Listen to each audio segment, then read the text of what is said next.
Rios de dinheiro desviado, paraísos fiscais, contas secretas, operadores, doleiros. São milhões, bilhões em movimentações, no mínimo, suspeitas. Todas as transações financeiras são feitas por bancos, em operações rastreáveis. No entanto, é estranho notar que, apesar da Operação Lava Jato, pouco se ouviu falar sobre investigações no setor financeiro. Além disso, o mercado financeiro mostra muita força em dar cartas no jogo político. Talvez seja este o momento de quebrar também sigilos de bancos, sobretudo nas operações que eles mantiveram com pessoas, políticos, partidos, empresas e instituições envolvidas nos esquemas de corrupção hoje em investigação. Com a aproximação da possível delação premiada do ex-ministro Antônio Palocci, dizem que o setor anda em alerta.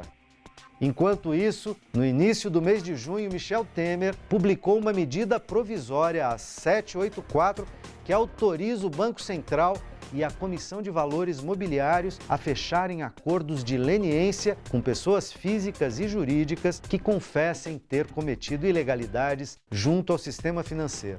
O artigo 12 dessa MP prevê que o Banco Central poderá deixar de instaurar ou mesmo suspender processo administrativo já aberto se o investigado assinar termo de compromisso. Além disso, o acordo poderá ser mantido em sigilo, supostamente para evitar riscos à estabilidade do sistema financeiro do Brasil.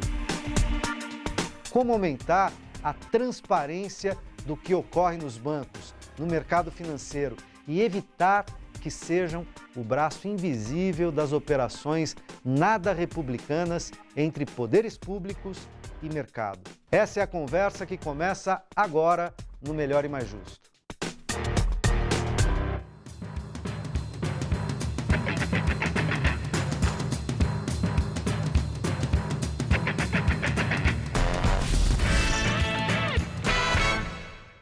Olá, bem-vindo ao Melhor e Mais Justo. Para falar sobre esse importante assunto, convidamos Reginaldo Moraes, cientista político, professor da Unicamp, pesquisador do Instituto Nacional de Ciência e Tecnologia para Estudos sobre os Estados Unidos e colaborador da Fundação Perseu Abramo, e Carlos de Souza, secretário-geral da Confederação Nacional dos Trabalhadores do Ramo Financeiro da CUT, a CONTRAF. Bem-vindos. Como tem sido a relação do sistema bancário e do mercado financeiro com a política nacional? Carlos. Começar primeiro é sempre bom, né? Na verdade, é muito bacana a gente poder fazer esse bate-papo, porque parece que a sociedade ainda não acordou para o papel desse grande mafioso que é o sistema financeiro na política nacional. O que foi o papel do Itaú, do Bradesco, né, do incorporado vendido HSBC, do Santander, em toda essa movimentação, no nosso ponto de vista, no golpe que foi dado numa presidenta legitimamente eleita. Na verdade, o sistema financeiro nacional, não de agora, desde sempre, sempre teve um papel nos bastidores da política nacional extremamente significativo. A pergunta é, se tem tanta mala de dinheiro, se tem compra de votos de reeleição, se tem compra de votos na decisão pelo golpe, de onde sai esse dinheiro? Quem financiou, de fato, o golpe e o impeachment, se houve esse financiamento? E qual o papel? Não é à toa que já se debate por que o ministro da Fazenda é indicado pelos bancos privados. O atual ministro. O atual ministro. Por que o Henrique papel... Meirelles. Henrique Meirelles. Por que o presidente do Banco Central também é indicado pelos grandes bancos privados? Qual o papel hoje do Itaú, acho que meio que no comando político, né, no comando das decisões, das articulações e dos interesses dessas grandes corporações financeiras no Brasil, né? Então, esse debate para a gente é muito interessante. Ao passo que estamos passando por uma crise econômica mundial, uma crise econômica no Brasil, nós estamos já há 3 anos num cenário de recessão. Acho que nunca na nossa história assim, recente a gente teve um cenário assim, continuado dessa forma. E o sistema financeiro nacional é o único que ainda consegue crescer e ter rentabilidade larga, positiva. É óbvio que eles mudaram a estratégia, você vê uma mudança clara, não tem mais, a decisão não é mais pelo crédito, não é a disputa pelo crédito direto, muito mais hoje pelas linhas conservadoras de investimentos em papel da dívida pública, por exemplo. E o papel da dívida pública é uma coisa interessante. Quem paga o retorno, quem paga o enriquecimento com os juros da dívida pública, somos todos nós, a sociedade como um todo. Porque quem é o governo, e as verbas do governo são as verbas da sociedade. E a rentabilidade disso dialoga até com o próprio modelo neoliberal. Porque o modelo neoliberal ele diz o seguinte, controlar a inflação. Agora, controlar a inflação por quê? Controlar a inflação necessariamente gera emprego, que é o grande problema hoje da economia brasileira? Não, estamos vendo que não, né? Claro que não, até porque se você analisar um pouco o debate clássico da economia, o que é o controle da inflação? Na verdade, o desemprego, ele gera controle de inflação. Ele gera redução da atividade econômica e, portanto, gera uma redução do poder de compra dos trabalhadores e que vai gerar uma redução do preço, queda da inflação. E o que remunera o papel da dívida pública? Selic menos a inflação. Então, na verdade, não é à toa que o sistema financeiro investe de forma objetiva no mercado, em particular no mercado da dívida pública, apostando na dívida pública, porque é isso que acontece. Não podemos esquecer que sistema financeiro nada mais era que uma concessão pública também. Estão fazendo um serviço que é um serviço da sociedade, um serviço do Estado, e qual é o retorno real que é dado para a sociedade? Ao passo que ganham e incentivam o ganho direto nessas políticas, eles também vão operar no golpe. Não só o golpe, eu queria dizer isso, não é um golpe onde o sistema financeiro vai financiar um golpe que não gostam da Dilma, não gostam do modelo do governo democrático popular dos últimos anos. Não, no sistema financeiro, como qualquer grupo de mafiosos no mundo, está objetivando lucro. Então, quando entra nessa jogada, é um golpe não contra um governo, mas é um golpe contra os trabalhadores. O que vem numa velocidade de toque de caixa, e eu nunca vi isso, nem durante o governo FHC, em todo aquele modelo neoliberal que implementou a agenda neoliberal, não foi tão rápido o processo de reformas que está construído como foi construída a reforma da Previdência. E, em particular, as pessoas não têm debatido tanto, mas eu acho que mais cruel ainda a reforma trabalhista. E quem ganha com essa reforma trabalhista? Quem mais ganha, por exemplo, com a terceirização que foi aprovada? Os bancos são grandes ganhadores. Claro! Né? Hoje, um correspondente bancário, ele ganha, né, ele ganha cerca de 70% a menos do que ganha um bancário sindicalizado, graças a uma construção histórica de uma categoria que há mais de 30 anos, né? A gente comemorou há pouco tempo 30 anos da nossa primeira convenção coletiva, é a única categoria no país que tem convenção coletiva e com isso ela conseguiu construir, consolidar, né, uma série de direitos e garantias dos bancários. Então o sistema financeiro ele ganha muito, mas ele tem responsabilidade e responsabilidade construída graças à história e à organização dos trabalhadores. O que eles tentam agora? Não basta só ganhar muito, queremos ganhar mais. O número de demissões, de fim de postos de trabalhos no Brasil, só nesse início de ano, já passa dos 9 mil. E cadê a mídia, a grande mídia debatendo isso? Não tem nada, silêncio absoluto. É como se não tivesse 9 mil trabalhadores, unidades a menos de trabalho. E digo mais, a maior responsável desse número no início do ano é a Caixa Econômica Federal, que fez um plano de incentivo à aposentadoria, não repôs postos de trabalho. O Banco do Brasil passou agora por um programa de reestruturação. Com demissão voluntária também, né? Um PDV. Não foi um PDV, foi um incentivo à aposentadoria, mas que na verdade estava associado a um modelo de reestruturação extremamente maligno que prejudicou centenas, milhares de pessoas, porque no Banco do Brasil e na Caixa Econômica, só para a gente ter uma ideia, o trabalhador ele tem um salário fixo. Esse salário fixo em torno de R$2.000, R$3.000. Agora, com os comissionamentos, ele chega a cerca de até 70% do seu salário. Então, o banco fez uma reestruturação. Nessa reestruturação, essas pessoas perderam suas comissões e perderam suas comissões. Como é que você sai de um patamar salarial de cerca de R$10.000, R$7.000, R$5.000 para um patamar de R$2.000? E a renda da família? E a educação dos seus filhos? E o aluguel? E o pagamento do carro? E o dia a dia? Então, aí o banco, junto com isso, ele abre um plano de incentivo à aposentadoria. Ora, bolas. Se eu passei por todo um período na minha vida e, de repente, depois de 20 anos, 30 anos numa corporação, eu sou tratado dessa forma, qual a única solução que eu tenho? Eu vou me aposentar para não perder o mínimo que eu ainda tenho de direitos. Carlos, deixa eu botar o Reginaldo Desculpa, na conversa. Não, é isso aí, tá ótimo. A questão... 9 mil no setor bancário. Setor né? Esses bancário, 9 mil. no setor bancário. Não, sem contar outros setores, né? Claro, todos os claro. setores. Isso. Eu quero ouvir a avaliação do Reginaldo. A mesma pergunta inicial que eu fiz para o Carlos, assim, como é que você lê o papel do sistema bancário nessa situação do Brasil, de recessão econômica, quase depressão econômica, de crise institucional, de crise política. A gente está numa situação terrível e parece que os bancos passam, se não ilesos, mas navegam, têm lucros positivos, atuam sobre a política, e sequer são citados, às vezes são citados, mas muito raramente nas investigações de corrupção e de malfeitos pelas empresas e por membros aí do legislativo, do executivo e assim por diante. Tem vários aspectos aí, né? O sistema, na verdade, há 50 anos, a atividade bancária era um pouco nada charmosa, meio cinzenta, não era tão diversificada quanto é hoje, né? Quer dizer, isso que o Carlos sabe isso melhor que eu, né? Você teve o desenvolvimento de instituições financeiras, né? Bancos de investimento, financeiras, etc., que transformaram completamente o setor bancário, né?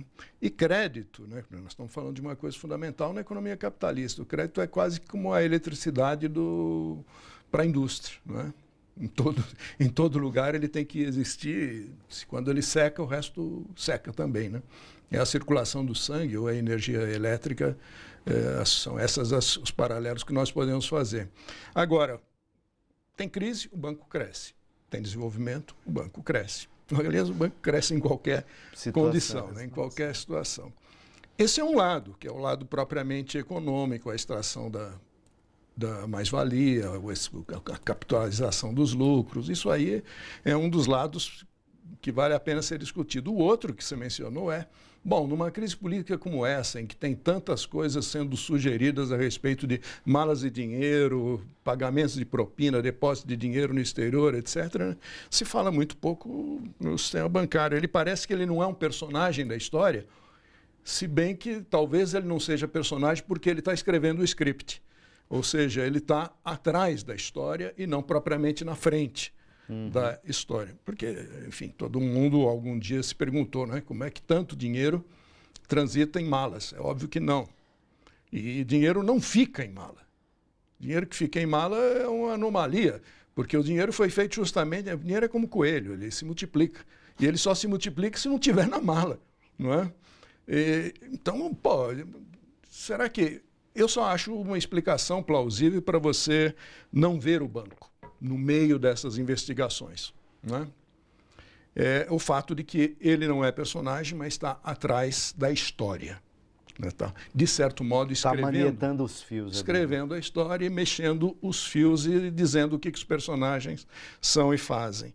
Tanto que você vê o seguinte, chama-se de Lava Jato um processo que é uma investigação e um processo judicial, as duas coisas, né? Quer dizer, tribunais de polícia. A Lava Jato já deve ter uns 2 anos, no começo de 14, 3 anos, muito antiga, mobilizou dezenas de delegados e agentes, procuradores, um juiz, uma fortuna gasta numa investigação. Investigação que é quase que, não diria totalmente, mas muito concentrada em delações conseguidas. Bom, você prende alguém, deixa lá, prende um sujeito muito acostumado a hotéis de luxo, vida fácil, folgada, tranquila e tal, e coloca numa celazinha da Polícia Federal em Curitiba para ficar meses, né, sem saber o que vai acontecer com ele. Olha, essa experiência não é exatamente a mesma que tivemos nos anos 70, quando éramos recolhidos para as masmorras da Rua Tutóia, lá na UBAN, mas para alguém que tem a vida de um grande executivo de empresa é quase que a mesma coisa. E aí, um momento, ele vai fazer alguma delação, nem que seja para tirar o time. Vai dizer o que o juiz ou o procurador disser. Quer ouvir. Bom, essas delações provavelmente citam fatos que poderiam ser investigados. teve uma reunião que teve não sei o quê, alguém aqui num hotel. Esse hotel tem funcionários, tem câmeras de vigilância, etc. Aí você tem, estou falando de coisa que se aprende em filme de série de TV americana, né? Cadê as investigações sobre essas coisas? Quais são as investigações que mostram o rastreamento das contas, a passagem, os pagamentos desses... Seguir o dinheiro, que Seguir é entrar dinheiro. no sistema financeiro, seguir o dinheiro. Né? Esse passo da investigação praticamente é o menor dela. Aliás, Regiano, você está falando uma coisa que assim, na Lava Jato, parece que a grande estratégia está baseada nas delações que pelas denúncias que já vimos, inclusive de delatores e dos seus advogados e assim por diante, chegam à beira da tortura psicológica, que é prender o cara por meses, às vezes anos a fio, prisão temporária que dura 2 anos, 3 anos, ou dura meses e tal, até que ele seja vencido, né, por esse constrangimento, pela perda da liberdade e tal, e faça uma delação na direção do que os procuradores ou o juiz quer ouvir. No entanto, a delação da JBS não foi assim. Não, foi diferente. Foi diferente, e com provas, né? Quer dizer, houve um acordo com os delatores, os delatores fizeram provas, tá certo? Isso. Gravaram os seus interlocutores, presidente da República, senador da República e tal. Em outros momentos, houve prisões mais rápidas para um outro senador da República, agora está demorando um pouco mais. Mas, de todo modo, construíram provas inquestionáveis, né? Porque o cara está falando os palavrões, está delatando sem saber companheiros de crime, né? Isso vale para as gravações do Joesley com Michel Temer, do Joesley com Aécio Neves, de diretores da JBS com... o Fred. Com o primo do Aécio, o homem com da o mala, Lures, né? Com o ex-deputado, o suplente deputado Lures, o homem da mala. Quer dizer, parece que na JBS a investigação foi um pouco mais fundo, né? Não ficou presa apenas em delações. A delação forneceu elementos para depois se articular a produção das provas, né? A gravação, as filmagens. Da capilaridade, né? Porque, na verdade, também o Reginaldo falou uma coisa assim que é interessante. Assim, que modelo que a gente está vivendo hoje? Antigamente a justiça ela tinha um papel muito claro. Inclusive a gente aprendeu que para você tirar a liberdade de alguém, você precisava ter provas materiais, objetivas, para que você pudesse restringir a liberdade, né? A gente está vivendo um momento midiático muito, muito louco, né? Na verdade, prova, isso aí é segundo plano. Nós temos um movimento policial, um amparo policial muito grande, que só foi possível graças a toda uma mudança do modelo, onde se deu autonomia e liberdade para a Polícia Federal para investigar, para apresentar provas, para trazer novos aspectos. A gente não via isso muito durante a ditadura militar, depois durante os governos que vieram. Mas hoje, essa coisa da Lava Jato, ela é extremamente midiática. Ela está muito mais preocupada com o holofote da grande mídia e não é à toa que muitas vezes esses movimentos são apresentados primeiro pela grande mídia do que, de fato, pelas ações policiais como um todo. Gente, não é possível a quantidade de vazamento dessas delações e ninguém fala nada. Mas, Carlos, isso faz parte porque você mencionou os vazamentos e o aspecto midiático da coisa. Porque, justamente, a Lava Jato não é nem uma investigação criminal, nem um processo...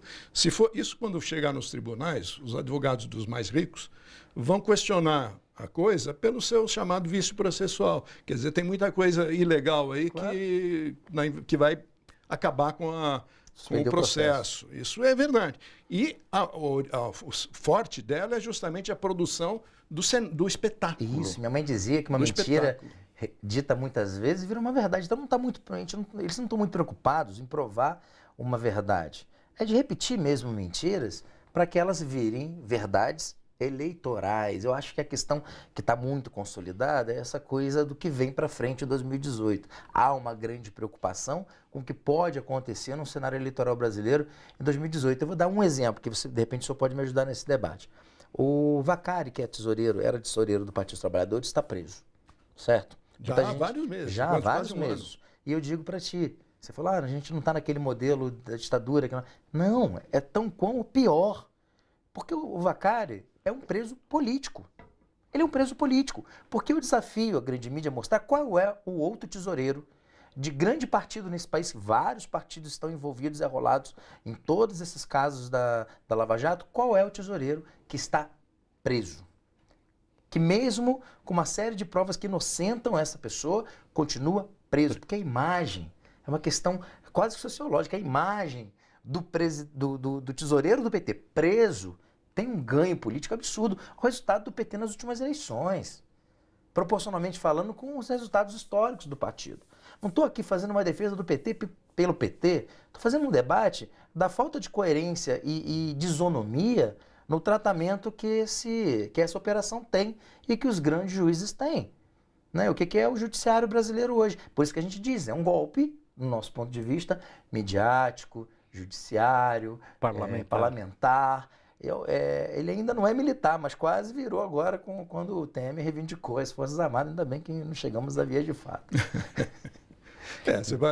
Se você levar pela...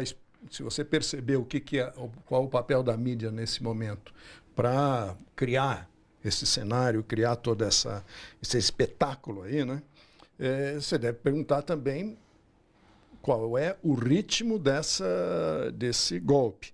Porque, veja bem, você disse, bom, em pouco tempo se fez tanta coisa ou se destruiu tanta coisa que você não encontra como comparar nem mesmo com aquele processo de reformas brutais dos anos 90. Não é? E, de certo modo, agora quase que uma corrida contra o tempo. O golpe é assim, vamos fazer tudo o que pudermos em muito pouco tempo, porque nós temos um Congresso que talvez não ganhe tempo, porque esse é um Congresso muito original, é o mais vendido e o mais venal da história do país. Eles sabem que ele vota qualquer coisa se for bem azeitado. Temos um presidente muito vulnerável, inclusive quando mais frágil. Você pode arrancar tudo dele, inclusive pelo fato dele ser frágil. Ele precisa... Bom, o que ele deu de dinheiro para a grande mídia foi um absurdo, um descalabro, né? Não é? E para os bancos também, né? E para os bancos. Perdoar a dívida do Itaú. Para os bancos. Pô, pelo amor de Deus, claro, né? Os bancos estavam esperando o momento em que podiam arrancar de um presidente como esse, na corda bamba, qualquer coisa. Na verdade, ele não deu, né? Ele está pagando, né? Pagando o... Está pagando a dívida do golpe. Se teve dinheiro, de onde veio o dinheiro do golpe, gente? A FENABAN teve um papel estratégico nesse processo.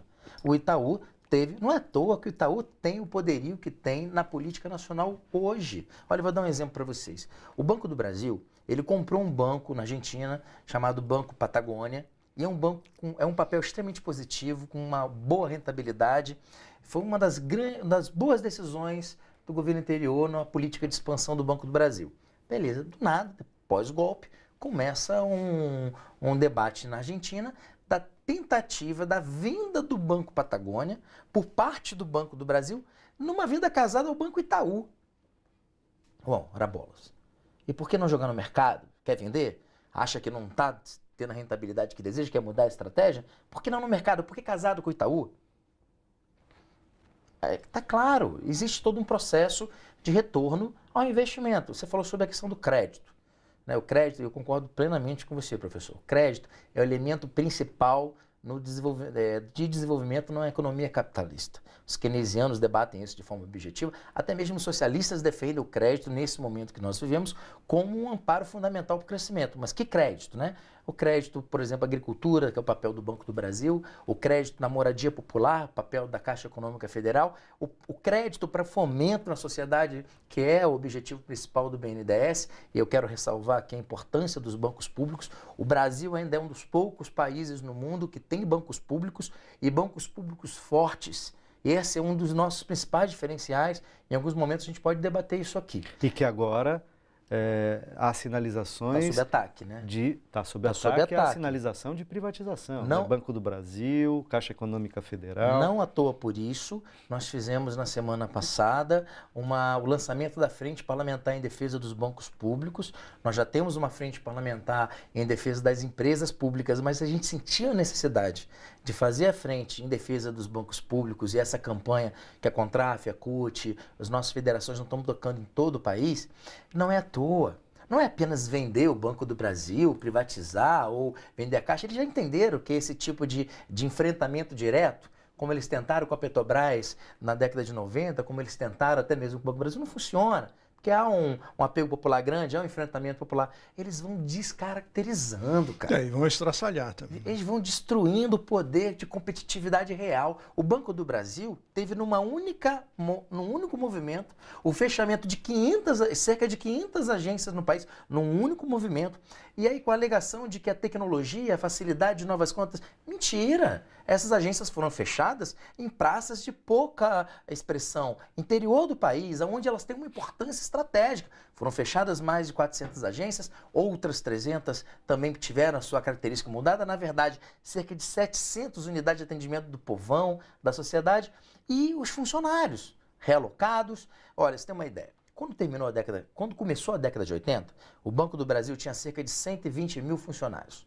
Quando terminou o governo neoliberal, na década de 90, nós estávamos com cerca de 67 mil funcionários. Perdemos quase a metade do conjunto de funcionários daquele banco. Beleza. Governo 2003, governo democrático popular, um processo de concursos públicos, 2003, 2007. Terminou o governo federal, o último mandato do Lula, o primeiro mandato da Dilma, com novos 114 mil funcionários do Banco do Brasil e com uma possibilidade de chegar a 120. Após a restauração, hoje, já estamos com 100 mil funcionários. Se você colocar no papel o número de funcionários que se aposentaram, mais os funcionários que já vinham estruturalmente saindo, mais esse programa de restauração, está claro o objetivo, enfraquecer. Agora, por quê? Em 2008, a economia internacional teve a maior crise, que culminou em 2009.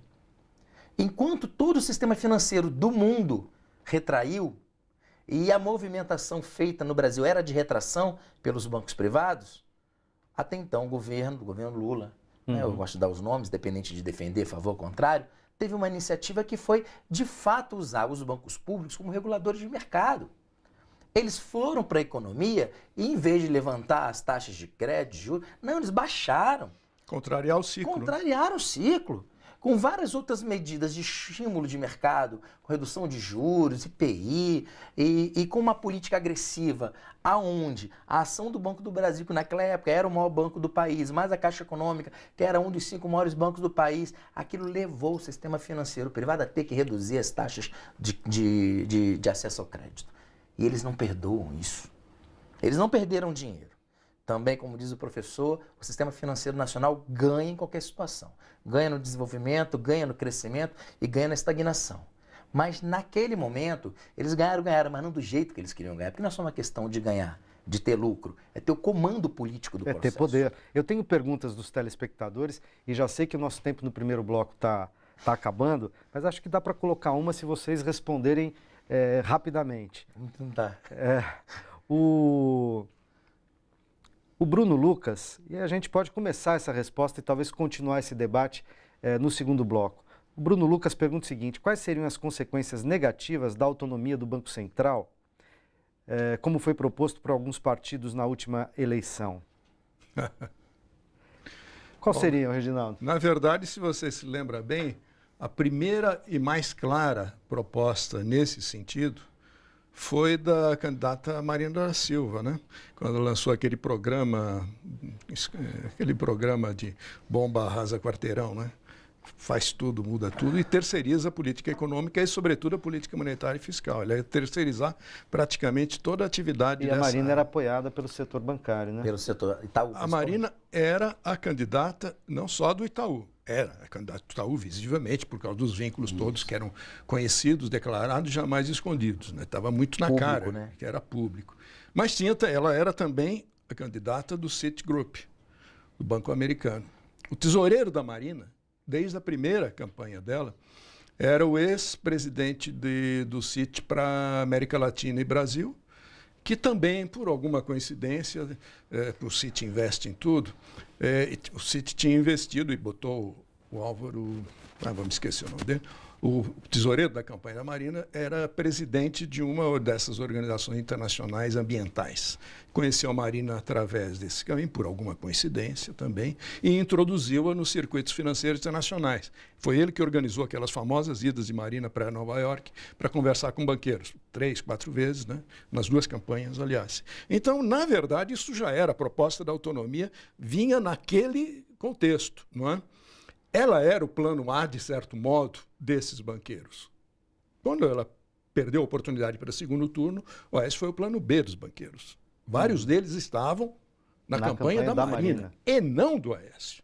Porque Migraram, era né? muito mais radical a proposta dela de autonomia, que significaria basicamente que o governo deixaria de atuar em áreas essenciais da economia, como, por exemplo, regulação de moeda, crédito, etc. Claro. Ou seja, isso ia ficar na mão de um grupo de banqueiros que iam de dizer como é que a energia ia ser distribuída no país. É mais ou menos como você ter o registro de energia elétrica para mover a indústria, porque você controla crédito, moeda, regras sobre tudo isso. Então, você praticamente regula para onde a economia vai ser canalizada. É o mesmo que você chegar num presídio e você dá a chave do presídio e a contratação, a licitação da contratação dos guardas para os detentos.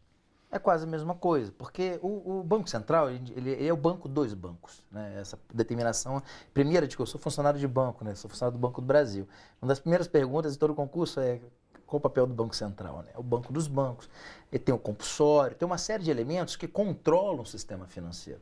Porque o sistema financeiro descontrolado, colocado ao mercado, né, da forma que teoricamente os clássicos costumam defender, ele tende à crise e à barbárie, porque assim, não tem como. Quer dizer, sem um multiplicador, né? O que é um multiplicador? Na verdade, dinheiro é uma coisa que não dá para você mensurar mais de forma material. O que é dinheiro numa sociedade? Quanto que tem de circulando de capital e dinheiro? Quanto mais capital circula na sociedade, maior a inflação também.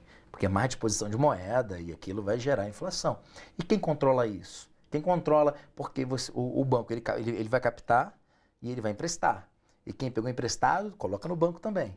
E aquilo, na verdade, está transitando dentro dos bancos e do sistema financeiro, mas aquilo não foi fabricado na Casa da Moeda. Aquilo não tem quantitativo. O que controla isso é a política monetária do Banco Central. O que interessa você abrir mão da gestão da política monetária brasileira? Eu vou dizer isso talvez até nos leve àquela primeira pergunta, mas por que diabo essas coisas nunca chegam no banco, as investigações, as discussões? Então, mas a resposta a isso, Reginaldo, você vai dar no segundo bloco, que o nosso tempo terminou nesse bloco, mas daqui a pouquinho a gente volta.